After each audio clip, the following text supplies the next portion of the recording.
मृत्यु उस मनुष्य के लिए तेरा स्मरण कितना कटु है जो अपनी संपत्ति का उपभोग करते हुए शांति का जीवन बिताता है।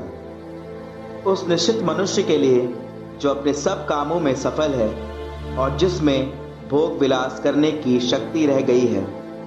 मृत्यु वह मनुष्य तेरे दंड का स्वागत करता है जो तंगहाली में रहता और जिसकी शक्ति शेष हो रही है, जो बूढ़ा हो चला है, चिंताओं से ग्रस्त है, हतोत्साह और निराश है। तुम मृत्यु से मत डरो, उन्हें याद करो जो तुमसे पहले आए और जो तुम्हारे बाद आएंगे। हर मनुष्य के विषय में प्रभु का यही निर्णय है। सर्वोच्च प्रभु की इच्छा का विरोध क्यों करते हो? तुम चाहे 10 वर्ष जियो या 100 या 1000 वर्ष, तुम अधोलोक में अपनी आयु के विषय में शिकायत नहीं कर सकोगे। पापियों की संतति अभिशप्त है, वह अधर्मियों के साथ रहती है। पापियों की संतति अपनी विरासत खो देगी और उनके वंशज सदा के लिए कलंकित होंगे। पुत्र अपने दुष्ट पिता की निंदा करेंगे क्योंकि वे उसी के कारण कलंकित हैं। विधर्मियों, धिक्कार तुम लोगों को जो सर्वोच्च प्रभु की संहिता का परित्याग करते हो। तुम अभिशाप के लिए उत्पन्न हुए हो और मरने के बाद तुम्हें अभिशाप प्राप्त होगा। जो मिट्टी से निकलता वह सब मिट्टी में मिल जाता है।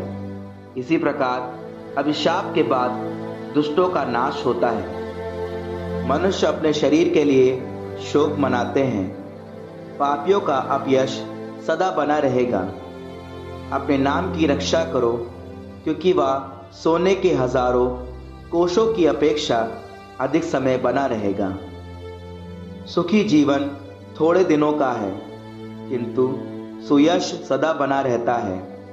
अपनी प्रज्ञा छिपाने वाले मनुष्य की अपेक्षा अपनी मूर्खता छिपाने वाला मनुष्य अच्छा है। छिपी हुई प्रज्ञा और गुप्त खजाना दोनों किस काम के हैं? पुत्र, जो शिक्षा तुमको मिली है शांतिपूर्वक उसके अनुसार आचरण करो। मेरे विचारों का सम्मान करो। बहुत सी बातों के लिए लज्जा नहीं करनी चाहिए। हर प्रकार की लज्जा उचित नहीं होती। इन बातों को लज्जाजनक मानो। माता पिता के सामने व्यभिचार, शासक और अधिकार के सामने झूठ, न्यायाधीश और दंडाधिकारी के सामने अपराध, सभा और जनता के सामने विद्रोह, साथी और मित्र के प्रति अन्याय, पड़ोस के लोगों के सामने चोरी, ईश्वर के सत्य और विधान के प्रति शपथ भंग, भोजन के समय मेज पर कोहनी टेकना, लेन देन में डांट फटकार करना, नमस्कार करने वालों को उत्तर नहीं देना, वेश्या की ओर ताकना, रक्त संबंधी से मुंह फेरना या उसे दिया हुआ हिस्सा या उपहार दबाना, पर स्त्री की ओर आंख उठाकर देखना या उसकी नौकरानी के साथ घनिष्ठता स्थापित करना।